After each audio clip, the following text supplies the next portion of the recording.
पटना के पास एक छोटे से शहर में आरव नाम का लड़का रहता था। उम्र लगभग 18 साल। दिन भर मोबाइल, रील्स, गेम और देर रात तक जागना, यही उसकी जिंदगी बन चुकी थी। पढ़ाई में मन नहीं लगता था। घर वाले समझाते समझाते थक चुके थे। एक दिन उसके पिता गुस्से में बोले, बेटा, ऐसे चलता रहा तो जिंदगी बहुत मुश्किल हो जाएगी। लेकिन आरव ने बात को मजाक में उड़ा दिया। उसे लगता था अभी तो उम्र है मजे करने की। धीरे धीरे उसकी आदतें और खराब होती गईं। सुबह देर से उठना, मां की बात काटना, पढ़ाई छोड़ना और हर समय तनाव में रहना। एक रात वह मोबाइल चलाते चलाते अचानक एक वीडियो पर रुक गया। वीडियो में वृंदावन के संत प्रेमानंद जी महाराज बोल रहे थे, जिस दिन इंसान अपने मन का गुलाम बन जाता है, उस दिन उसकी शांति खत्म हो जाती है। ये शब्द सीधे आरव के दिल में उतर गए। पहली बार उसे लगा कि कोई उसकी हालत समझ रहा है। अगले दिन उसने फिर महाराज जी की कथा सुनी। फिर तीसरे दिन फिर रोज सुनने लगा।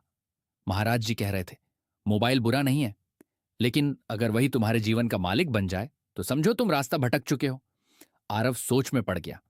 उसे महसूस हुआ कि वह सच में अपने मन का गुलाम बन चुका है।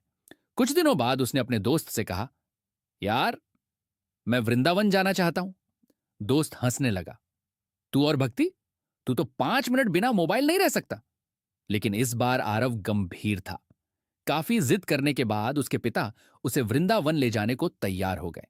जब वे वृंदावन पहुंचे तो वहां की गलियां, मंदिरों की घंटियां, राधे राधे बोलते लोग, सब कुछ अलग था। आरव पहली बार अंदर से शांति महसूस कर रहा था। अगले दिन वे प्रेमानंद जी महाराज की कथा में पहुंचे। हजारों लोग बैठे थे। हर किसी की आंखों में भक्ति थी। महाराज जी मंच पर आए। सभी लोग राधे राधे बोलने लगे। आरव भी भीड़ में बैठ गया।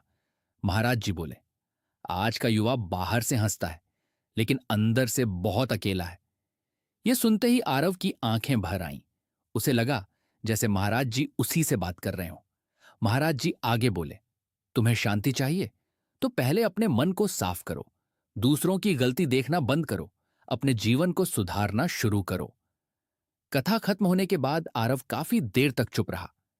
रात में उसने होटल जाकर अपना मोबाइल उठाया और कई बेकार ऐप्स डिलीट कर दिए।